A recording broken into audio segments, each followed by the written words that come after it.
All right, well, welcome back. Welcome. Hello. We're going to do Really Ringwood again. What do you guys say? I'm in. You in? Sounds fantastic. Want to do it? Want to do it. All right, let's do this. So, I don't know about you. I'm still drying off from the St. Patrick's Day parade. The shoes I wore are still wet. Yes, that was not pleasant. No, I mean, it was great that the town all got together. It was great that we were able to enjoy ourselves, but God, if I didn't need a wardrobe change at least 3 or 4 times, right? Yeah, kind of necessary. Yeah. I was out in front of the CVS, and we were talking about what we were going to see. And the topic came up of, I think we're going to see the mayor and, like the council and everybody was going to march. And we talked about it to the sense of the person I was talking to said, well, I didn't vote for them.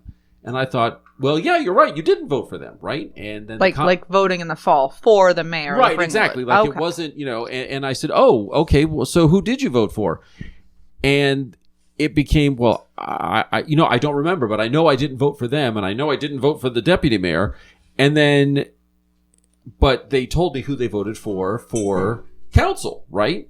So then I started to realize by voting for them for council, you actually voted indirectly for the mayor, the deputy mayor, and those that choose who the town's manager is.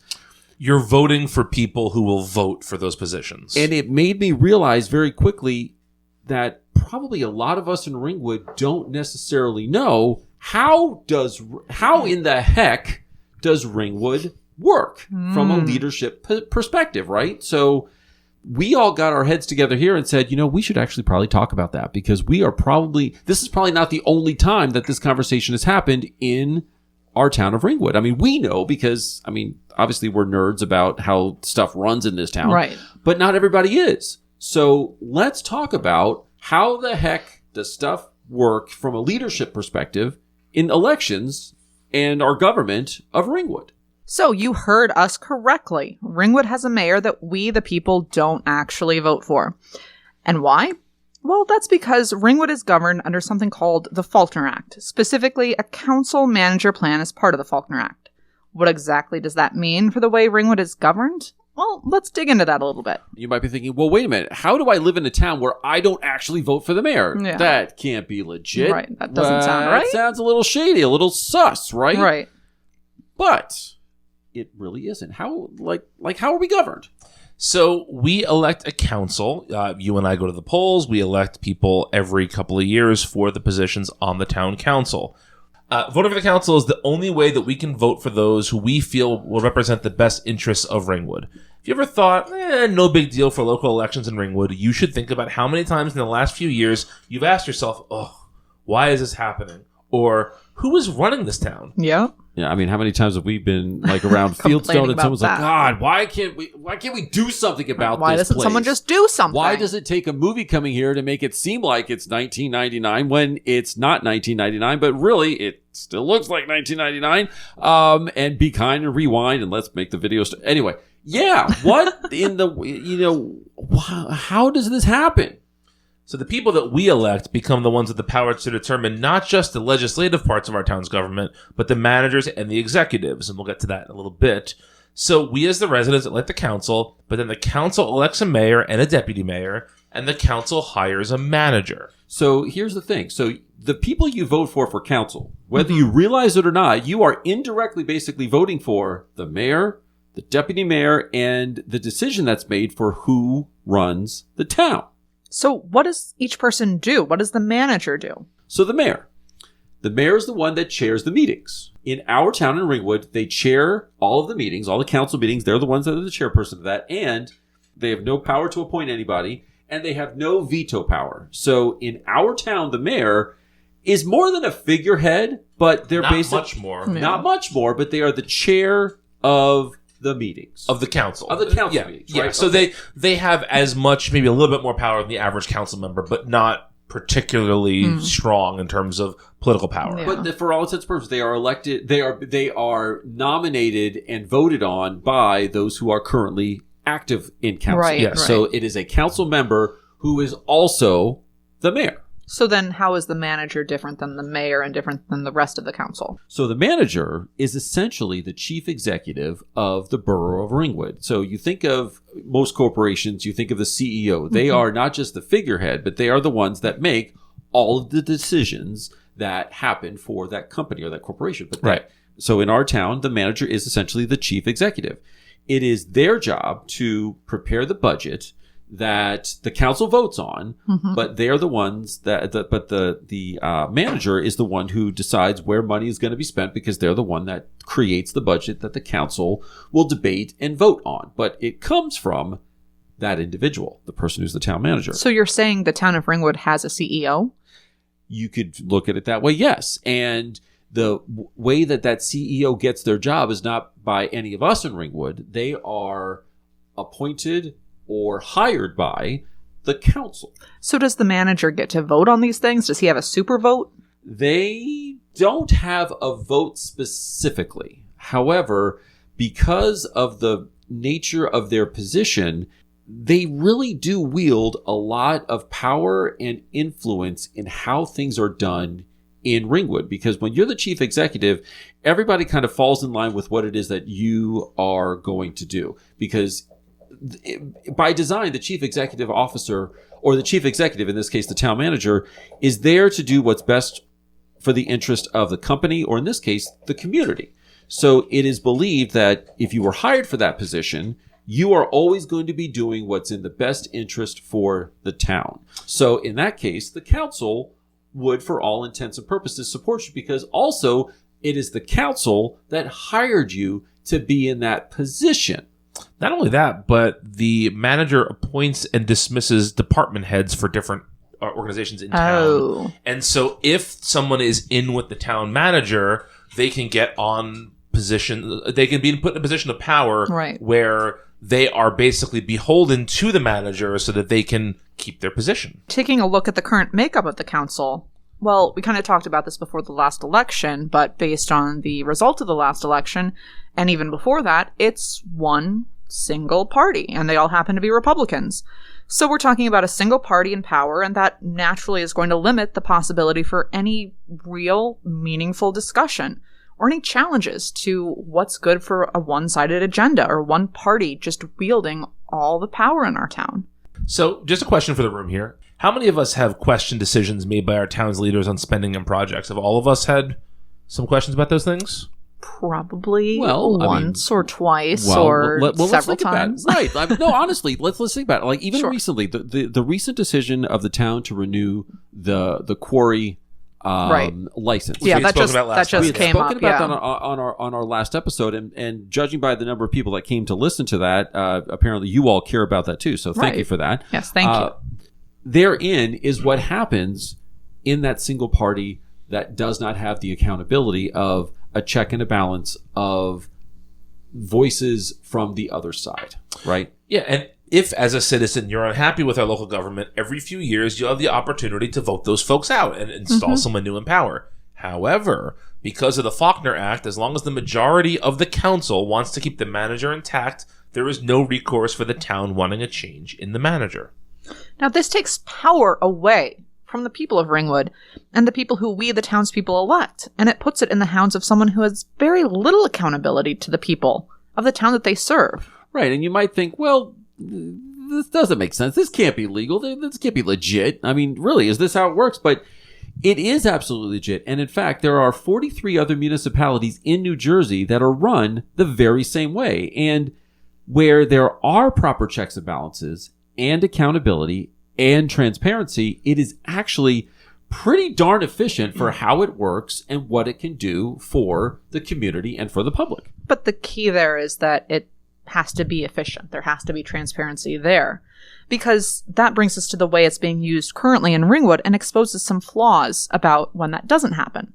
So leaving aside anything specific about Scott Heck, who is Ringwood's borough manager, his position within the town exhibits the worst aspects of this way towns operate. Right. That's sort of, I guess to use sort of a legacy classic term, like small town cronyism, right? That's really where some of this comes from. All right. So little history lesson. Scott Heck was on the borough council from 94 to 2005. and he was made the deputy manager in 2008. Now, he lost the deputy tag in 2010, but after which he's been in his current position ever since then. As the town manager. As the town manager. Now, on one hand, the argument for hiring a former board member makes sense, as they have intimate and useful knowledge of how the system works. However, when you do hire a former board member, no matter how impartial they may try to be, the manager becomes a political figure. Right, and because of that sort of political association, if you will, it can be increasingly difficult to see the manager as a separate, independent person working for the benefit of the town and not as a tool for the council. And that's frustrating. Of course, it's frustrating. And it's even worse when you consider that some of the mismanagement by the manager that has happened in this town, and knowing that we have basically very few options to try and change that situation. Right. So let's take, for example, the Ford sludge. Right. Now, we were on a trajectory for cleanup, but somehow, something happened where influence changed, and it was, let's just put a cap on that against all of the other recommendations. Now, again, where did that direction come from Ringwood, right? And what about their put all the eggs in one basket approach that they've done with high density housing? And I mean, it shouldn't be tied or related to, but for some reason, the council and town leadership makes it that way, the state of the Fieldstone Shopping Center. So the state has imposed a requirement for Ringwood to have to provide a certain number of fair share housing units in the town.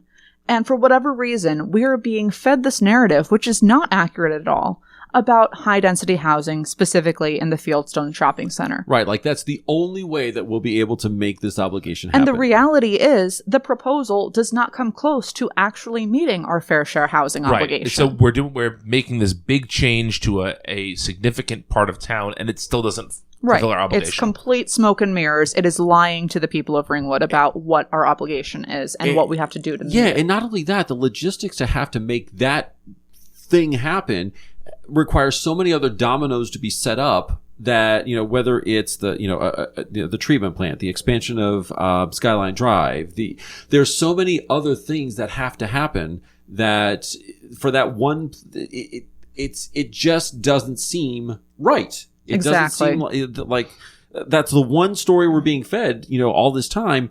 And here's the funny thing about that. Recently, we were even told by the deputy mayor that only now are we going to start having town halls about what the community wants to have, or what's the community's input. Maybe on those the fair town share halls should have been housing. happening years ago. Right. If when you got elected, at the time you were, 3 years ago, 4 years ago, let's just call it that.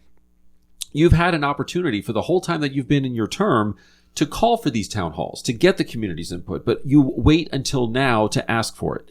And it just seems certainly circumstantial that it happens to be that in an election year, you're asking for the community's input. When so much has already been done, so many decisions have been made. Where were you gauging the pulse of the community for the last 3 years and asking for these formalized town halls? Think of it like this. We elect leaders to not only represent us, but the best interests of our town. Beyond making statements in meetings like the current town leadership does, a lack of action translates to more of the same old, same old. We need council members to be held more accountable to how the business of Ringwood is conducted.